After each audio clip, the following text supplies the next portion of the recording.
I'm Elena Renier, I run the Family Medical Herbalist clinics. I belong to the National Institute of Medical Herbalist, which has been established in 1864 in Great Britain. So it's a very traditional form of herbal medicine, where we use mainly local herbs from the British tradition and the philosophy from the Greek ancient tradition, which is common to Europe as well as the Middle East. So traditional practitioners still use this method alongside modern diagnosis. So we are trained in modern medical sciences. And today I'm going to talk about what the family can do for themselves at home, and herbs that hopefully you know, or maybe a few new ones. I'll concentrate on breathing allergies, thinking of the coming spring. 2 weeks ago at Healing Central I talked about colds and flu, so they will tie in for those who come to that. What is the one trigger that will bring about the first symptoms? And to help yourself, you might want to close your eyes and just relax and step into your body and feel the trigger coming to you. You may have an image, you may have some color, some smell, some taste. Maybe there are some sounds that are important to you, or maybe you're saying something to yourself. What is the one single thing that would trigger an attack? If you are beginning to feel the symptoms of allergy, can you put your hands up? Someone is smiling. You are. And who is not feeling any symptoms by imagining? You also put your hands up. There's no right or wrong. There's just different people. So just to say that for some people, there could be a strong psychological trigger. So just imagining the symptoms, you could actually develop them. So allergies can be quite different things for different people. And if the component is very psychological, and it could be stress, a different approach than just herbal medicine may need to be developed. Or stress could be treated through herbs as well. Or it can be treated through things like neurolinguistic programming and hypnosis, where people can reprogram the response to a trigger. There could be a phobia of your system to a particular trigger. And in some cases, it is just to do with the environment, pollution, toxins that you might have accumulated. Yeah. Pinprick testing might help you identify what you might be allergic to in general terms. They will tell you it's trees, it's pollens, they will not tell you the specific plant. And it may not include everything you're actually allergic to. But you can get that down to your GP. Yeah, I would like someone to tell me the symptoms of asthma, specifically. Coughing. Coughing, yes, lots of coughing. Wheezing, lots of wheezing. Short of breath. Chest constriction. Chest constriction. There's a lot of spasm, which is tension. So we can think of things like lavender, very antispasmodic. So to reduce that contraction, think of muscle spasm, like a tight muscle that you want to relax. So when would you go and see your doctor or a herbalist? It's chronic allergies. You wouldn't just treat them by yourself on a permanent basis.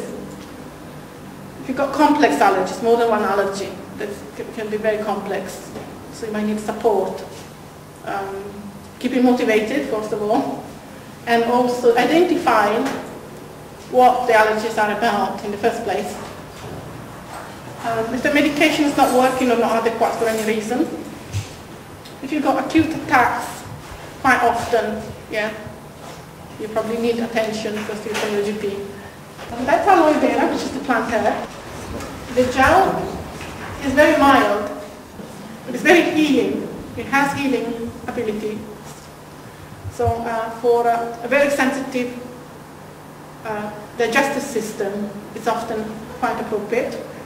If you're using the skin, you're going to get massive loose bowels, and that's aggressive, so you should never use the skin. These are oyster mushrooms. They're good for cholesterol as well, but all medicinal mushrooms are actually good for overactive immune systems of any kind. So I would say you can actually eat them in your weekly diet. A dosage is 3 mushrooms. Integrate it into your diet. For some people, changing their diet with basic advice will make a huge difference. This is the Nigella sativa. And that's the same seed in honey. So you take half a teaspoon once or twice a day, or perhaps even once a day. And I find that asthma can be controlled or diminished. The attack can be diminished by taking this on a regular basis for at least a month. You have to be patient, keep taking it. It doesn't work immediately because it's very gentle. And it's not good, it's not for emergencies. It's not for stopping an attack. For that, you go to your GP and you come and see me and I give you something to stop attacks. If you've got an allergy, your honey should be locally produced as far as possible. So you can make a garlic honey. That's fabulous with children. It's very anti-allergic, mainly because it helps the digestive system. It's antifungal, by the way. So if you've got any bad fungus and yeast, it will have an action for that. So this is thyme, see if you like it. It's a useful herb for coughs. When you're coughing a lot, that will make your cough symptoms milder. So any sort of coughs, really. It's also soothing, kind of balsamic. And now we're going to have some tea with licorice and thyme. And this is what you can do to soothe your eyes. You can make a tea with it for everything, just to soothe. If you mix it with distilled water, let's say rose water, I'm going to pass around rose water as well. You can spray like that. You know, you can put it in your eyes or whatever. Yeah, soothe your eyes if you've got an allergy. And that's organic rose water. Right?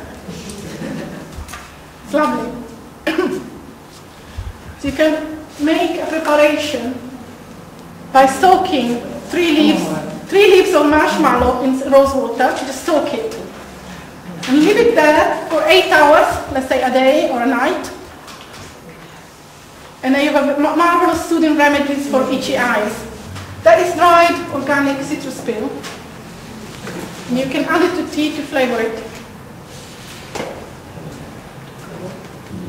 The peel is full of antioxidants. Antioxidants are what minimizes damage in any sort of illness.